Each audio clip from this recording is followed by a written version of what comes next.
जी के चौथे पद का आज अध्ययन करेंगे।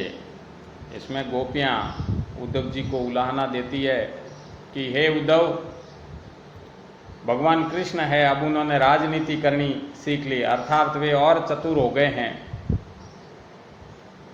हरि है राजनीति पढ़ी आए, समूची बात कहत मधुकर के समाचार सब पाए।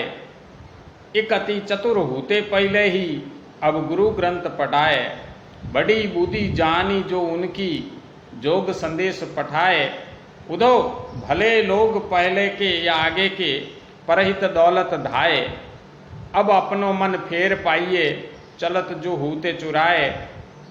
ते क्या अनीति करे आपुन, जे और अनीति छुड़ाए। राज धर्म तो यह सूर जो प्रजा न जाहि सताए। शब्दार्थ है, मधुकर भंवरा होते थे, ग्रंथ पुस्तक या शास्त्र पठाए भेजे, आगे के पहले के पुराने परहित परोपकार या दूसरों की भलाई के लिए।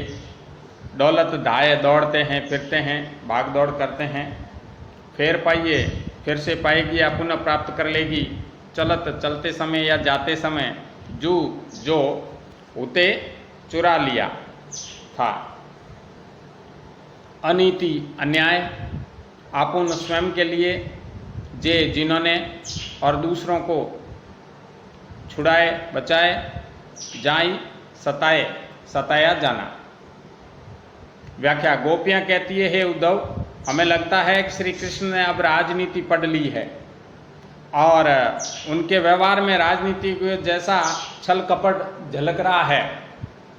तुम्हारी बातें सुनकर हम सब सच्चाई जान गई है। श्री कृष्ण का सारा समाचार, उनकी वास्तविकता हमें पता चल गई है। एक तो श्री कृष्ण पहले ही बड़े चतुर थे और अब तो उन्होंने गुरु से राजनीति शास्त्र भी पढ़ लिया है। वह कितने बुद्धिमान हो गए हैं, ये तो इसी से सिद्ध हो रहा है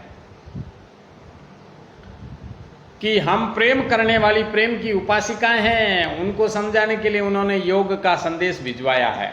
इससे ज़्यादा क्या राजनीति सीख सकते हैं और इससे ज़्यादा क्या चतुराई हो सकती है। हे उद्धव, गोपियाँ कह रही है, हे उद्धव, आपकी ये कपट भरी योग की बातें हमें श्री कृष्ण से विमुख नहीं कर पाएगी। उद्धव जी, पुराने समय के लोग भले थे जो दूसरों की भलाई के लिए भागे फिरा करते थे, और एक आप है जो हमारा अहित करने को मथुरा से यहाँ चले आए हैं।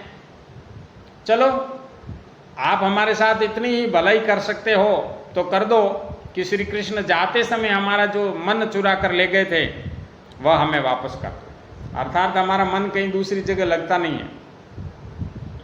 राजनीति का अर्थ तो राजा द्वारा पालनीय कर्म और कर्तव्य होते हैं। ये तो श्री कृष्ण कैसे राजा है, जिन्होंने सदा दूसरों की अनीति और अन्याय से रक्षा की है। वही श्री कृष्ण अब हमारे साथ अन्याय करने पर उतरू है। गोपियाँ कह रही है कि एक आदर्श राजा का धर्म तो उद्धव जी ये होता है कि उसकी प्रजा किसी प्रकार से सताई नहीं जाए, परंतु श्री कृष्ण ने राजधर्म से विमुख होकर के हमें सताने को भेज दिया है।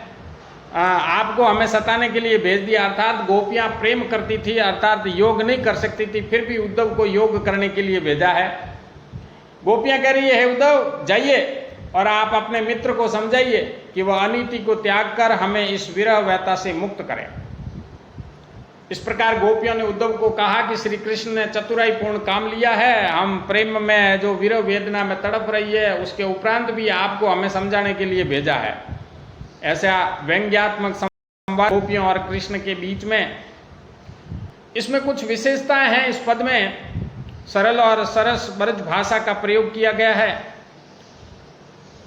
क्योंकि अधिकांश ब्रज भाषा ही सूरदास जी की मुख्य जो भाषा थी। संवाद शैली, गोपियों और उद्धव के बीच में संवाद हो रहा है। इस पद में गोपियां कृष्ण के चतुराई और स्वार्थमय व्यवहार पर व्यंग्य कर रही है। गृह कार्य, 4 प्रश्न है। मधुकर शब्द से क्या तात्पर्य है, तो उत्तर दे देता हूं। मधुकर शब्द भंवरे के लिए प्रयोग में किया गया है। गोपियों के अनुसार कृष्ण ने क्या राज अनीति की। गोपियों के अनुसार कृष्ण ने यह अनीति की थी कि उन्होंने भगवान कृष्ण से गोपियों ने भी प्रेम किया और कृष्ण भी गोपियों से प्रेम करते थे। और फिर उनको छोड़ करके मथुरा चले गए थे, वहाँ से कोई किसी प्रकार का संदेश नहीं आता था। और अंत में उन्होंने उस प्रेम को छोड़ने के लिए उद्धव को भेजा कि योग सीख लो। अतः गोपियां हैं जो ये कह रही है कि श्री कृष्ण ने हमारे साथ इस प्रकार की अनीति की। गोपियों ने श्री कृष्ण को राजनीति पढ़ाया, ऐसा क्यों कहा? गोपियों ने श्री कृष्ण को राजनीति पढ़ाया इसलिए कहा कि भगवान कृष्ण चतुर हो गए, जो हमें समझाने के लिए उद्धव को भेजा है। ये एक प्रकार की